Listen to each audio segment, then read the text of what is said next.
Welcome है आपका you are the winner में। तो चलिए आगे बढ़ते हैं अपने अध्याय 6 के वर्षा ऋतुचर्या पर।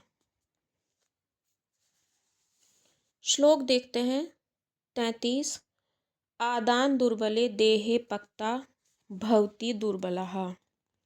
यानी आदान काल में पता चल रहा है आदान काल में जो मानव का जो शरीर है वो काफ़ी वीक रहता है। और पक्ता यानी जठराग्नि। वीक बॉडी होने से क्या होता है कि जठराग्नि भी वीक हो जाती है। ठीक है। और आगे देखेंगे भू वाष्पा, और जिसे ओस गिरना कहते हैं। ऐसे ही ज़मीन से जो है भाप निकलती है। और मेघ निस्यंदात, और आसमान से पानी बरसता है। पाका दमलात जलस्य च, और जल का जो अम्ल होता है वो भी पाक हो जाता है। इस वजह से वर्षा स्व अग्नि बले क्षीण, जो अग्नि का बल है वो काफ़ी क्षीण हो जाता है। कुप्यंती पवनाद्यः, और वात आदि रोग जो हैं उनका प्रकोप बढ़ जाता है। तस्मात् साधारणे सर्वो विधि वर्षासु शस्यते, इसलिए क्या बताया गया है कि वर्षा काल में जो है साधारण नियमों का पालन करना चाहिए। साधारण नियम का पालन करने से यहाँ पर ये बताया जा रहा है कि जो त्रिदोषनाशक वस्तु हैं उनका सेवन करें। यानी जो त्रिदोष हैं वात पित्त और कफ, उनका जिन वस्तुओं से नाश हो उसका सेवन करना चाहिए। और वाग्भट ने साधारण द्रव्यों के साथ साथ अग्नि दीपक द्रव्यों का सेवन भी उचित बताया है वर्षा ऋतुचर्या में। प्रधान रूप से क्या होता है, वात का प्रकोप होता है, और जो पित्त और कफ है वो थोड़े कम प्रकुपित कह लेते हैं हम इसको। प्रधान जो है वो वात का ही कुपित होता है। अब आगे बता रहे हैं वर्षा ऋतु में जो आहार विहार वर्जित है।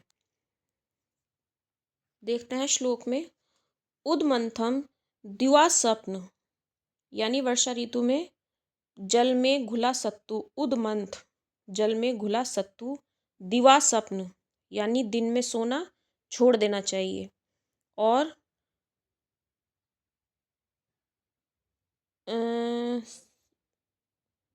वश्याय, ये दिवा स्वप्न मवश्याय, इसका मतलब है अवश्याय, यानी कि जब ओस गिरती है तो उस टाइम ओस से बचना चाहिए। ये बताया गया है कि ओस से बचना चाहिए, ना तो उसमें बैठे और ना ही उसमें वॉक करें, ओस से बचें। और नदी जलम, जो नदी वगैरह का पानी है वो भी नहीं लेना चाहिए। और व्यायाम एक्सरसाइज नहीं करनी चाहिए। और तपम, धूप में नहीं बैठना चाहिए। देखते हैं आगे। पान भोजन संस्कारान प्रायः क्षोद्रान्विवतान भजेत, यानी हमें बरसात में जो खाने पीने की चीज़ें हैं जो हम खाते पीते हैं उसमें मधु ज़रूर मिला लें।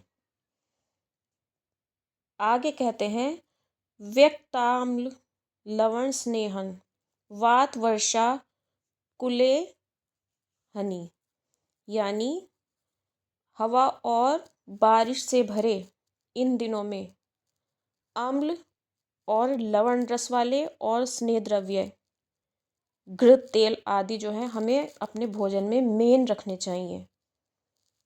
आगे बता रहे हैं यहाँ पर यव गोधूम शाल्याः, यानी इसमें बताया है पुराने जो गेहूँ और चावल का ही यूज़ करें। नीचे बता रहे हैं माधवी कारिष्ट अम्बू, यानी मधु मिलाकर माधविक अल्प मात्रा में, लेकिन मधु कैसा लेना है हमें, अल्प मात्रा में।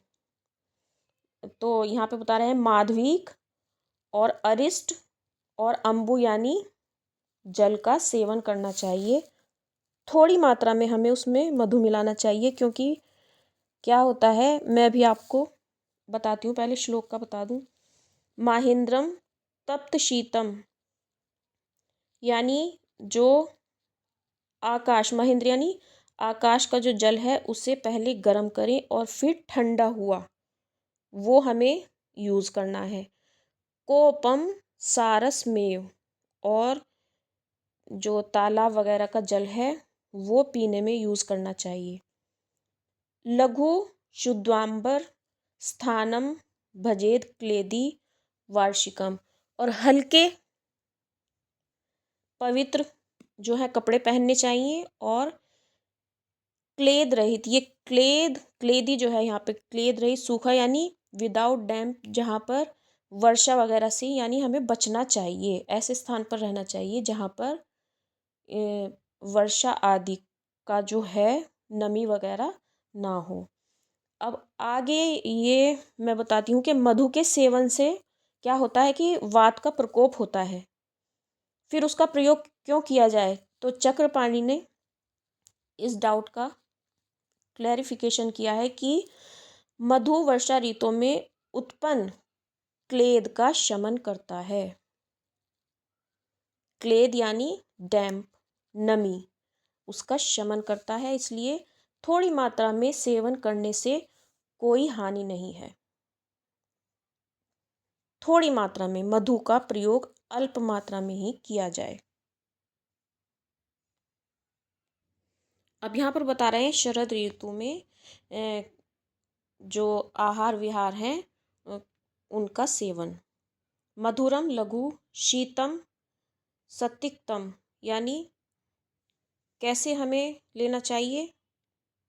रस में मधुर हो, गुण में लघु हो और वीर्य में शीतल हो, कुछ तिक्त रसयुक्त, और पित्त परशमन, यहाँ पर पित्त परशमन, पित्त को शांत करने वाले, इनका मात्राया सेव्यम मात्राया, यानी मात्रा के हिसाब से इनका सेवन करना चाहिए।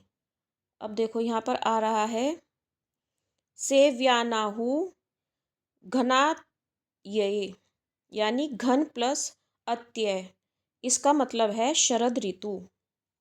ये शरद ऋतु के लिए आया है ये यहाँ पर।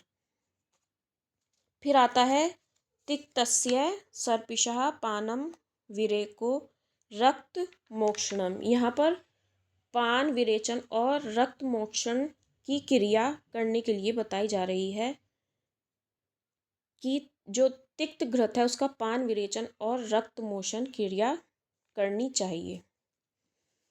शरद ऋतु में क्या होता है कि सबकी जो अग्नि है वो वीक हो जाती है और पित्त बढ़ जाता है। तो पित्त को निकालने का उत्तम उपाय क्या है, विरेचन, और विरेचन के लिए उत्तम समय जो है वो शरद ऋतु बताया गया है। ये इम्पोर्टेंट है। शरद ऋतु में क्या होता है कि प्रत्येक प्राणी का जो रक्त है वो उष्ण होता है, और तिक्त घृत के पाने से या तो उस रक्त की शुद्धि करनी चाहिए या विरेचन द्वारा उसका निर्हरण करना चाहिए। इससे क्या होगा कि रक्त की शुद्धि तो होगी, और अगर इतने से भी रक्त शुद्ध ना हो तो फिर रक्त का मोशन करा देना चाहिए, मोक्षण करा देना चाहिए। अब बताया जाएगा कि शरद ऋतु में जो आहार विहार वर्जित हैं। आतपस्य च वर्जनम, क्या क्या, वसा, यहाँ से पढ़ेंगे, वसा, तेल, अवश्याय यानी कि ओस, ओदक यानी जो जल वाले जीव होते हैं जैसे मछली वगैरह का मांस, और आनूप मांस, ये सब वर्जित है। क्षार, दही, दिवा स्वप्न यानी दिन का सोना वर्जित है। प्रागवातम, कहते नहीं कि परवा, जिसे हम आम बोलचाल में कहते हैं कि परवा चल रही है इसलिए हाथों पैरों में दर्द हो रहा है, तो पूर्वी वायु, इससे बचना चाहिए। प्रागवातम, प्रागवातम शब्द का अर्थ है पूर्वी हवा, यानी इससे क्या होता है कि अर्थराइटिस जो डिसीज़ है वो प्रकोपित हो जाती है, तो इसका सेवन निषिद्ध बताया गया है। यहाँ पर पढ़ते हैं हंसोदक का विवरण। जो हंसोदक जल होता है उसके बारे में बताया जा रहा है। दिवा, यहाँ पर ये सूर्याशु सतप्तम, यानी दिन में जो सूर्य की किरणों से गर्म, और निशी चंद्राशु शीतलम, और रात में चांद की किरणों से शीतल। कालेन पक्वम, काल भाव से पाक। निर्दोष, यानी निर्दोष और अगस्त्य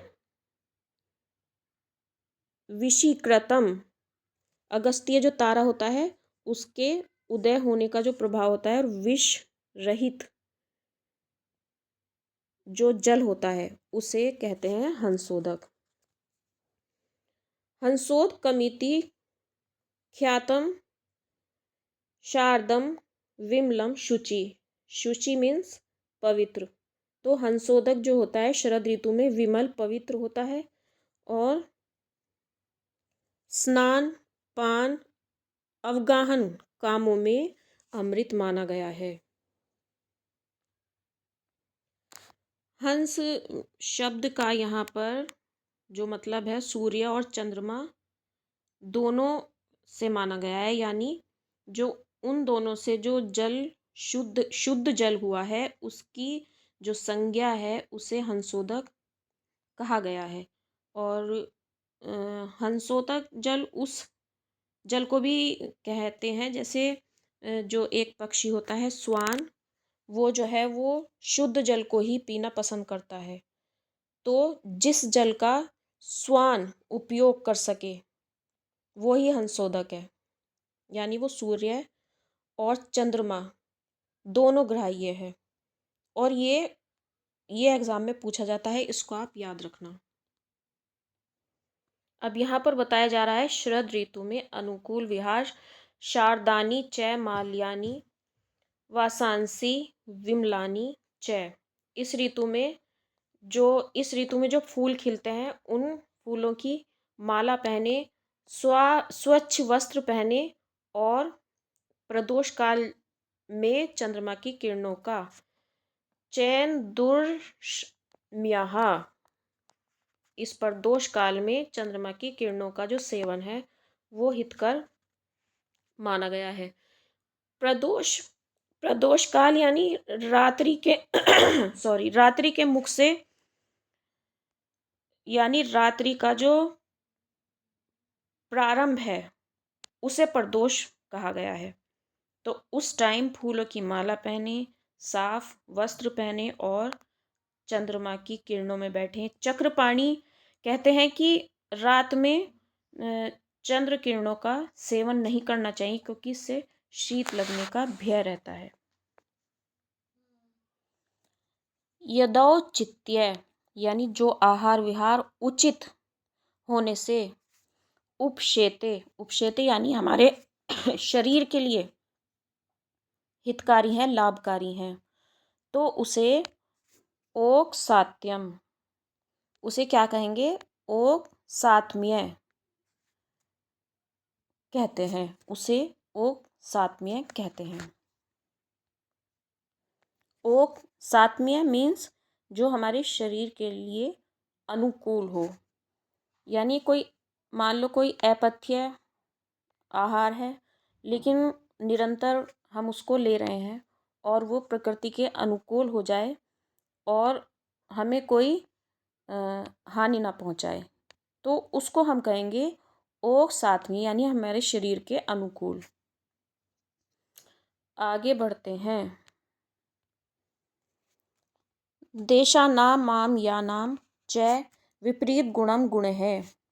सात्म्य मिच्छन्ति सात्म्य ज्ञास चेष्टितम आगमेव च, यानी जो सात्म्य का अच्छी तरह से ज्ञान रखते हैं, जो विद्वान हैं, वो देश और रोगों के गुणों से विपरीत गुण वाले जो चेष्टित विहार और आग यानी आहार, आहार विहार को जानते हैं। मतलब देश और रोगों के जो गुण हैं उससे चाहे विपरीत गुण वाले हों, वो आहार विहार, तो उन उन देशों और रोगों के लिए सातवीं मानते हैं जो विद्वान हैं। और सातवीं 4 प्रकार के बताए गए हैं। ऋतु सातवीं, ओक सातवीं, देश सातवीं और रोग सातवीं। श्लोक नंबर 51। ऋताव्रताओ यानी प्रत्येक ऋतु में मनुष्यों के सेवन करने और सेवन ना करने योग्य आहार विहारों का किंचन, ये किंचन यानी कारण सहित। और आगे सातवीं के का भेद और उसका विवेचन इस अध्याय में किया गया है।